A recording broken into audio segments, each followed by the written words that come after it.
I was privileged to serve as the chairman of the subcommittee 2008 and 2009 under the economic meltdown. I was one of the members, 3 of us governors and some other members with Mr. President as chairman. So I chaired the committee on subsidy and everything about the subsidy regime, and then the scam in the subsidy regime was discovered by my committee.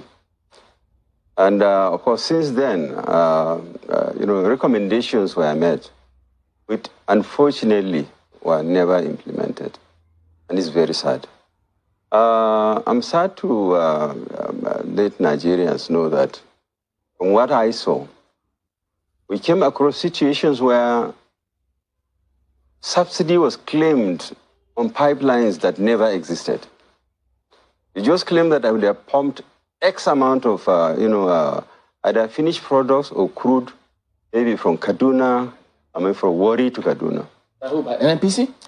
Making this claim? Of course, who else is doing it? Oh dear. Those that pump and those that are in the subsidy scam, they just fill papers, invoices, and they claim subsidy on it. In fact, there was an instance of a pipeline that was supposed to exist between Lagos and Warri. And tons of monies were collected on subsidy on a pipeline that never existed. This is Nigeria for you. But I thought they were telling us that it is marketers and some other persons who are perpetrating the fraud. So NNPC is involved? They are all involved in these things, all of them. Oh. All of them. And I must sadly also report that, you see, Nigeria subsidy, if it's that part of it that is actually goes for the subsidy, we go on subsidizing sub-Saharan Africa and Central Africa, because the bulk of these products are smuggled out of this country. Then who is subsidizing who? Wait, that report that you spoke about NNPC, all of them being involved, was it submitted to the government? Of course it was. Government knows about this? Of course, yes, they do. And attempts were made, but I'm telling you, it can be very frustrating in Nigeria to implement policies, especially where there are interests and a cabal that exists. It's just similar to what you have as this bunkering issue. Something not, it can be stopped, but you can't stop it. It can be stopped, but the political will to stop it is not there. There are so many interests that are involved there. And that's what is leading Nigeria to where we are today. That at a point in time during the Jonathan regime, I know we hardly were pumping up to 1 million barrels a day. And the prices kept crashing. Then how do you manage the economy that is dependent on oil? So the subsidy regime, like I said, should have gone way back in 2012, 2013. Should have gone. Any person that is shouting subsidies are going to affect that, this is a selfish person.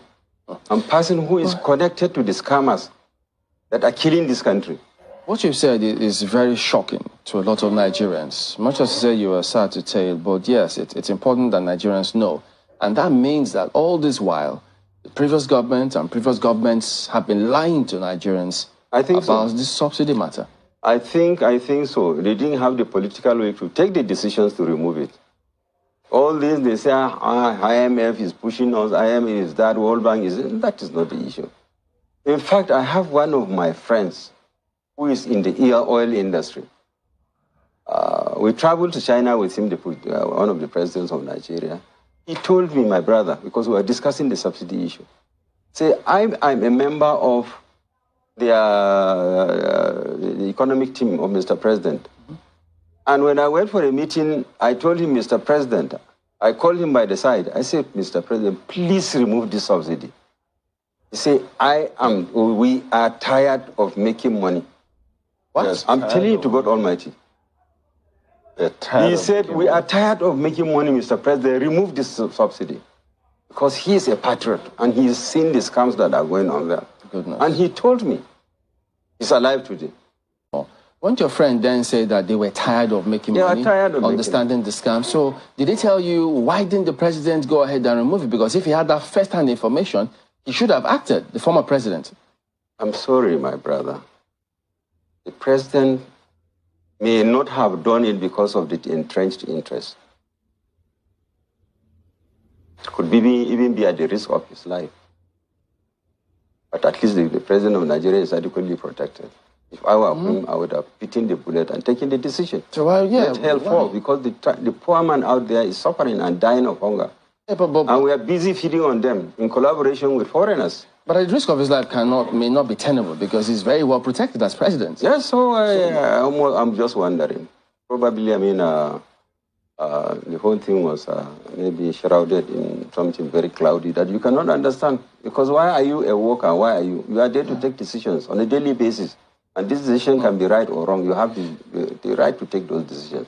And you see a good